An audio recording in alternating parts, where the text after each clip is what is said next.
Let's try that.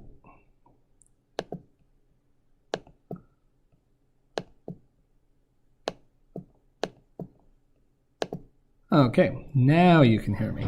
Look at that.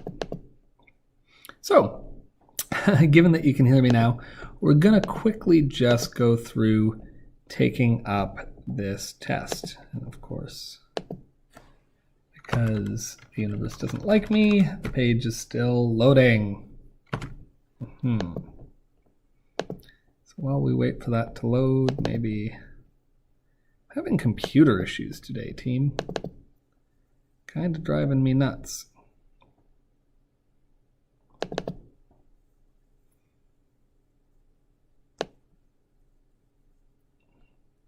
I bet you $11 this doesn't work. Yeah, see? Having an issue. See, all of this is here.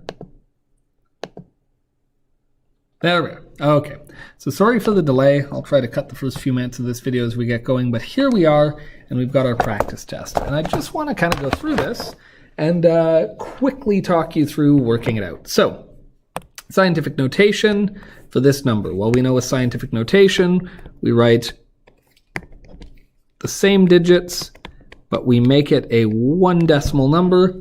And to make this a 1 decimal number, we had to move the decimal place twice. So we say 2, and that would be a positive 2 because this is a big number. So 3.452 times 10 to the 2 is our correct answer. All right. So there it is. Okay. Looking at this image below, which statement is most correct? Well, it never hurts to kind of look at the image, and we can see that the Earth is tilted this way on its axis. So the way we're looking at that here, the sun is shining way more on the southern hemisphere and only a little bit on the north. So here it would be summer in the south.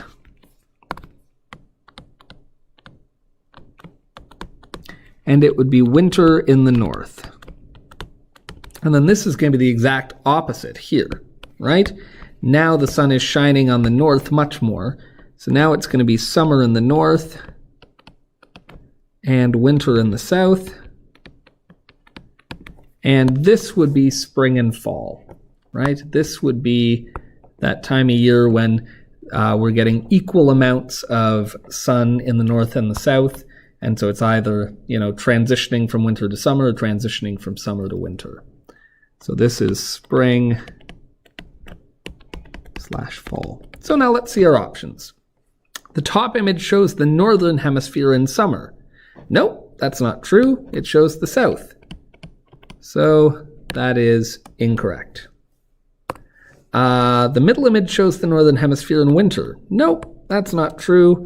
We know that this is fall or spring, depending on which one we're looking at. So that can't be right. The bottom image shows the northern hemisphere in summer. Yeah, that's true, making that the answer we like. Good. Which of the following would most likely result when a small red giant used up its supply of hydrogen? Well, remember, when a red giant is done using up its hydrogen, it's going to collapse in. And when a red giant collapses in, it either goes supernova or it becomes a dwarf. And in this case, because it's a small red giant, it's going to become a white dwarf. Let's see what our options are. A white dwarf, a black dwarf, a supernova leading to a neutron star, a supernova leading to a black hole. White dwarf is the correct answer. This would be for large red dwarfs, red giants rather. And this would be for very large red giants. But for a relatively small red giant, it's going to become a white dwarf. Which of the following statements about a main sequence star is not true? Hotter stars burn brighter. That's true. But we're looking for the one that isn't true. Colder stars tend to be bigger. I don't like that. It's true that the giants get cooler, but that's not a main sequence star. Remember, main sequence stars are, the ones leading their happy, normal lives. And here, the bigger the star, more gas is essentially more fuel, which leads to a hotter star. So we're going to say that that is false. And because we're looking for the one that is false, I think that's our option. If two stars are equally bright, the closer one will appear brighter in the sky. That's true. A red star is colder than a yellow star. That's true. So there we go. What type of star do we see here? That is a white dwarf, right? We know that the white dwarfs are very hot stars, but they're small. They're just the size of planet Earth. White dwarf, yeah, definitely. And again, that's obviously not a real picture. That's an artist's rendering. Which statement is not true about Mars? Mars is a gas giant. That's false. So I think that's going to be our answer, but let's check the other ones to be sure. Mars is further from the sun than the Earth. That's true. Mars is a terrestrial planet. That's true. It's not a gas giant. It's rock. We have robots driving around on it right now. Mars is smaller than the Earth. Yeah, that's true. So the false statement is that Mars is a gas giant. That's a lie. By the way, when you're doing a multiple choice question, these two answers are opposite answers. So even if you didn't know, if you came to this question, you said, okay, I know one of these is going to be false. So we're looking for the false statement. And then this statement says Mars is made of gas, and this statement says Mars is made of rock. Since they can't both be true, one of these must be false. Which means one of these two has to be the answer. Does that make sense? That's the kind of thing you should be thinking about if you're not sure about a multiple choice question, because that lets you rule out that can't be the answer, that can't be the answer. It's got to be one of these two, because one of these two has to be false. So even if you didn't know that Mars is further from the sun than the Earth, even if you didn't know that Mars is smaller than the diameter from the Earth, you can rule them out. And if you have no idea whether Mars is made of gas or Mars is made of rock, at least you know it has to be one of those. And as such, one of those must be the answer you pick. In this case, it happens that Mars is made of rock. That's true, which means that the false answer has to be that Mars is a gas giant. Watch out for that. Notice when we're finding the false answer. That's important. Oh, thank you very much. I can plug them in and such. Pluto is no longer considered a planet because its orbit's too small in diameter. That doesn't even make sense. Pluto's way the heck out there. But it doesn't matter. As long as the planet's orbiting the sun, it's a planet. Its orbit's too elliptical? No, it does have an elliptical orbit, but planet orbits are always elliptical. It does not clear its orbit. There are other large objects in the same orbital path. That's the one. That's our guy. And it's too far away from the sun? No. First of all, that's the same answer as this answer. Saying its orbit is too big and that's too far away from the sun is saying the same thing. Yeah, you too. But that's also just not true. It doesn't matter if you're far away from the sun. You'd still be a planet. The reason it's not a planet doesn't clear its orbit.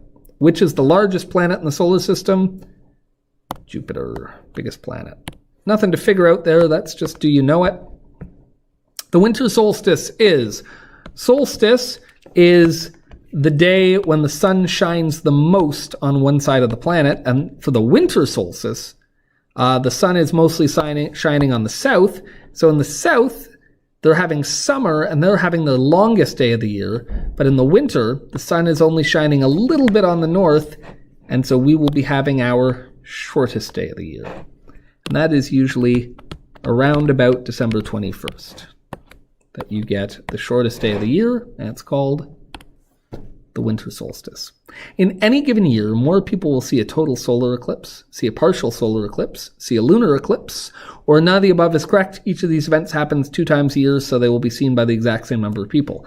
This is true that you get 2 solar eclipses and two lunar eclipses a year, but if you remember, for a solar eclipse, here we have the Earth, here we have the moon, and here we have the sun, and so the sun shines its light and it goes everywhere except where the moon is, and so you get this little shadow forming there.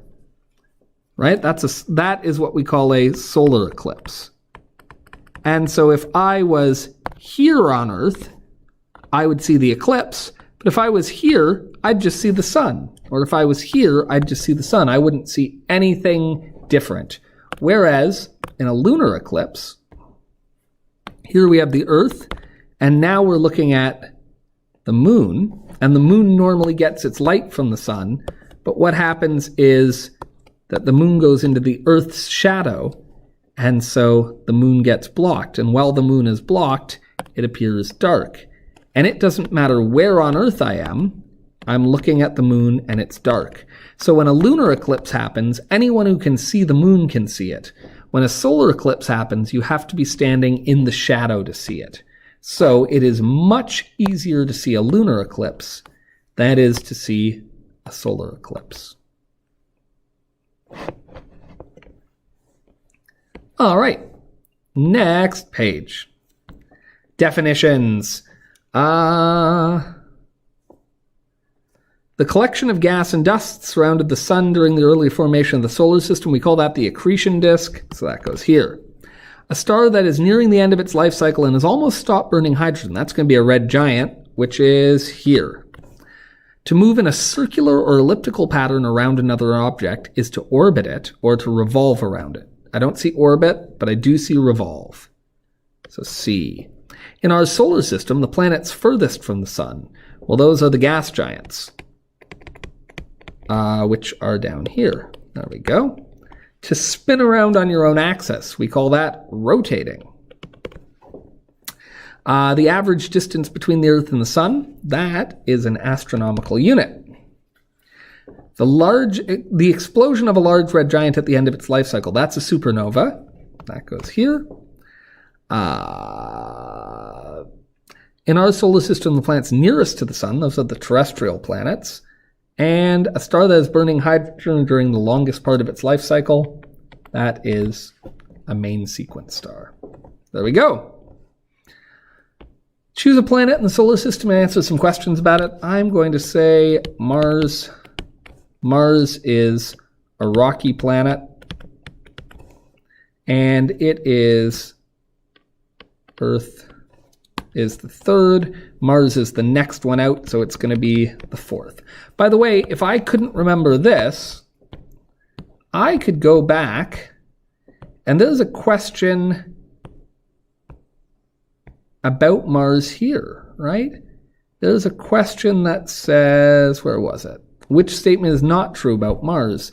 And I got some information here. And if I was able to get this, I know Mars is farther from the sun than the Earth, so I know it had to be at least fourth.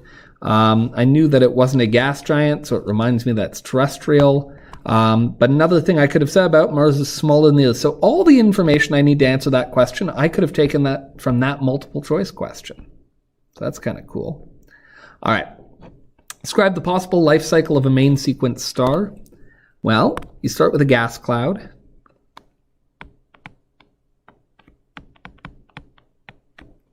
And it forms into an accretion disk. And eventually it forms into a sun. And then I would say we could have a small little sun, a big sun, or a big sun, because from there, this will make a red giant,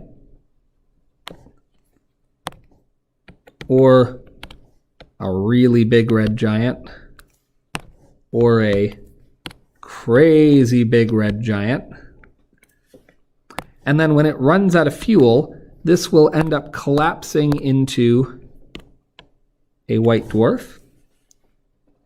This will actually go supernova. So this will go, whoa, supernova. This will also go supernova, right? And then after the supernova, this will form a neutron star, and this will actually form a black hole. And then, of course, I would label this, right? I would say, okay, gas cloud, accretion disk, main sequence star,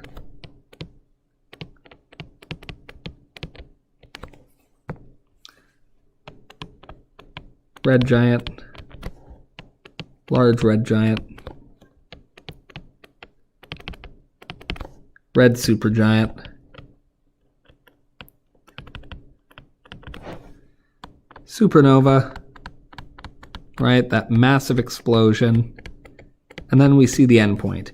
This is a white dwarf. That's a neutron star. And that's a black hole. By the way, I did this with a diagram. You don't need to draw a diagram. You could write the whole thing with words. There's lots of ways to answer a question like this. You could have used all sorts of explanations. I like to draw a picture. You could do a combination of a picture and sentences. Lots of different ways. Draw 2 diagrams showing the relationship between the Earth and the Moon and the Sun during a full moon and during a new moon. Okay, no problem. So here's the Sun, and here's the Earth. And then I'm going to draw the same here, because the Sun and the Earth are like that. And then we'll say, okay, for a full moon, when we see a full moon at nighttime, this side of, oh boy.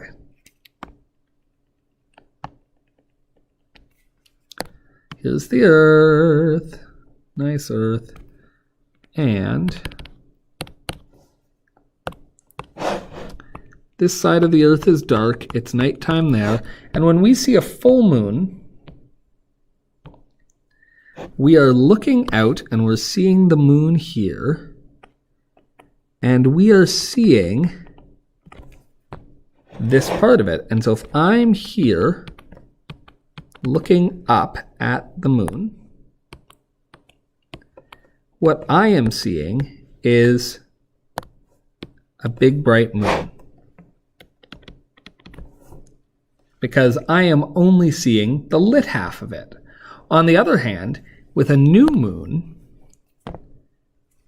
we can look out, and this is the nighttime portion of the Earth, and if I'm out at night looking on this side, I'm going to see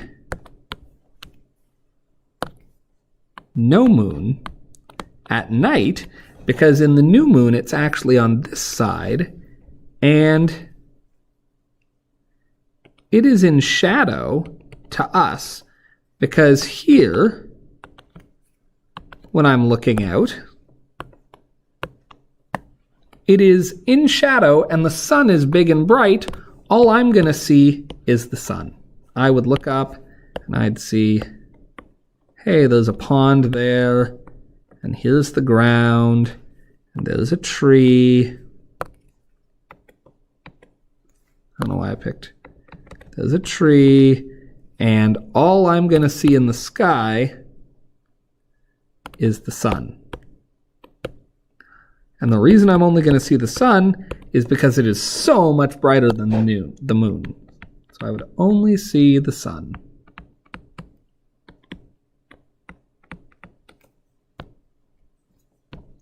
And that's my answer to that question. So when we see the full moon, we are seeing it because it's across from the sun, and so it is fully lit. And we're seeing it, it will always be nighttime. You can't have a full moon during the day on Earth, because the only way to get a full moon is to have it be across from the sun. It can only be across from the sun if it's nighttime.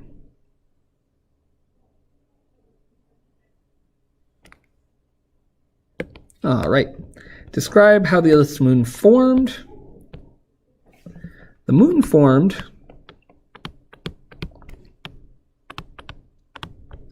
when Earth collided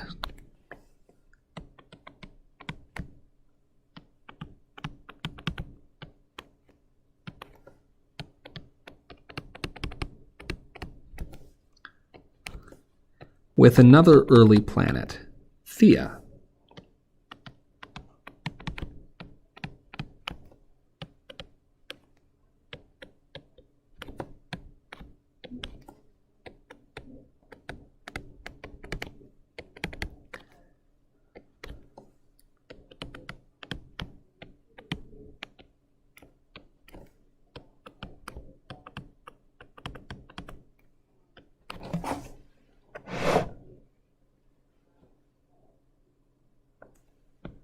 Okay. There we are. And then there's a reading section here. And I'm not going to go through the reading section just because I think it would be fairly boring for you to watch me read. But here, I would read this article, right? Our solar system is tied for the most number of planets. This is an article about another solar system where we've actually been able to find planets orbiting that star, despite the fact that's really far away. In fact, it's 2,545 light years away. So it's so far away that it takes the light from that planet 2,545 years to reach us.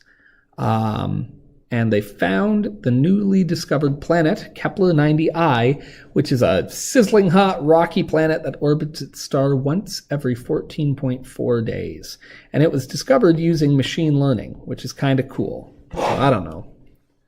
We could say artificial intelligence finds 8th planet around distant sun. That's my title for this. Artificial intelligence finds 8th planet. My computer is acting up. It needs a reboot. Sorry about that.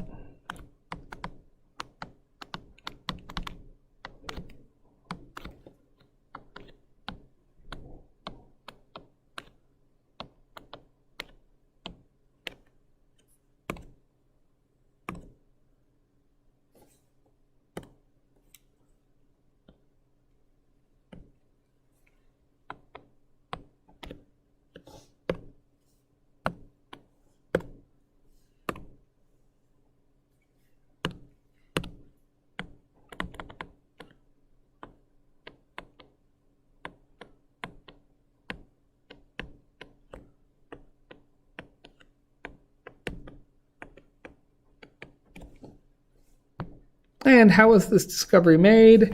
This is actually information that we already had. If you read the article, you're going to find that this is not like, it wasn't that they had new telescope images or something like that, but actually it's that they took images that they already had and they analyzed that data using computers, using artificial intelligence. Exoplanets can be discovered. If you read this, you'll find that when a planet passes in front of a faraway star, they block a little bit of its light, making it slightly dimmer. And we can watch stars get dimmer and then get brighter as the planets move out of the way again. And if this happens at regular intervals, we know there must be a planet coming across. What isn't true? The name of the star in this system is Kepler-90. That's true. The newly discovered planet is Kepler-90I. That's true. The closest star to Kepler-90 is called Kepler-90H. That's not true. It means the closest planet is called Kepler-90H. Mr. Lando's fit, that is obviously true. This is an opinion question, so if you gave you good thinking, that you wouldn't necessarily be wrong. The question is, do you think 2,000 light years away, are the stars that far away from us in our own galaxy? And as it happens, there are. Kepler-90 is in our galaxy. But really, if you gave me any good thinking to answer this question, you'd get your marks. So I'm not even going to put the right answer here, because it's not really about the right answer. This question's about your thinking. And what's another application you can imagine for machine learning? A million answers for that. But having a machine analyze pictures, I don't know, do lots of things with that. So I'll leave that to you. Hopefully you found this helpful, and there we go.